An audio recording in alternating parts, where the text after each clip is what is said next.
I would define work as doing something when you'd rather be doing something else. And you know, when I sold shirts at Penny's and I was getting 75 cents an hour, I would rather have been doing something else. But since I've been certainly 24, there wasn't anything else I wanted to do.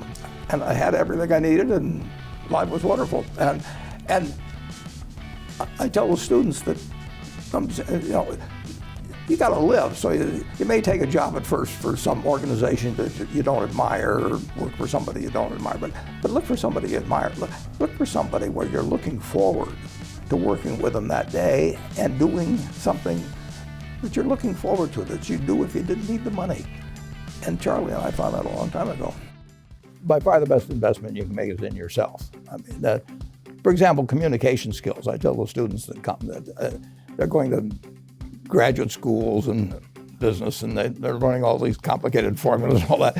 If they just learn to communicate better, both in writing and in person, they increase their value at least 50%. And, I mean, if you can't communicate, somebody says, you know, it's like winking at a girl in the dark. Nothing happens, you know, basically. And you have to be able to get forth your ideas, and that's relatively easy. I did it myself with the Dale Carnegie course.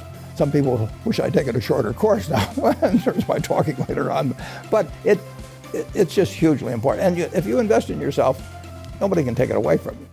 Nothing can stop America when you get right down to it, and it's been true all along. It may have been interrupted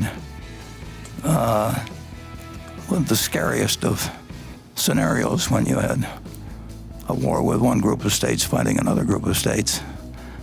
And it may have been tested again in the Great Depression, and it may be tested now to some degree. But in the end, the answer is never bet against America. And that,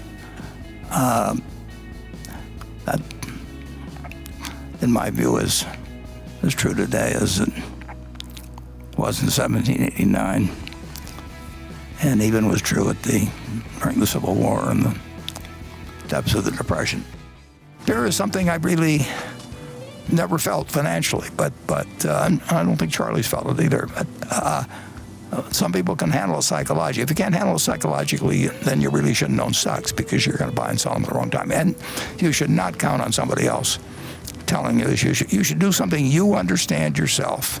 If you don't understand it yourself, you're going to be affected by the next person you talk to. The market system works wonders, and it's also brutal if left entirely to itself. And we wouldn't be the country we are if the market system hadn't been allowed to function. And to some extent, you can say that other countries around the world that have improved their way of life dramatically, to some extent, have copied us. So the market system is marvelous in many respects, but it needs government, and it is creative destruction. But for the ones who are destroyed, it can be a very brutal game, and for the people who work in the industries and all of that sort of thing. So I do not want to come up with anything different than capitalism, but I certainly do not want unfettered capitalism. There's a lot you can learn in those 4 years, and whether you do or not depends more on the individual. I don't think it makes sense for everybody to go to college, you know, and I'm not so sure it made sense for me to go to college. Really? Come on. No, I'm not kidding. I don't know. I mean, I learned a lot by reading, and you know, I spent 3 or 4 years, well, counting graduate school, 4 years, that I could have been doing other things. And there were a lot of intelligent things to do then. Who knows? I don't think it was essential. I mean, I had some wonderful people I met through it. Main thing when I went to Columbia, though, with taking Ben Graham's course, I already knew what he was going to say. I mean, I read it, I understood, you know, I mean, he was a very good writer. But it was inspirational.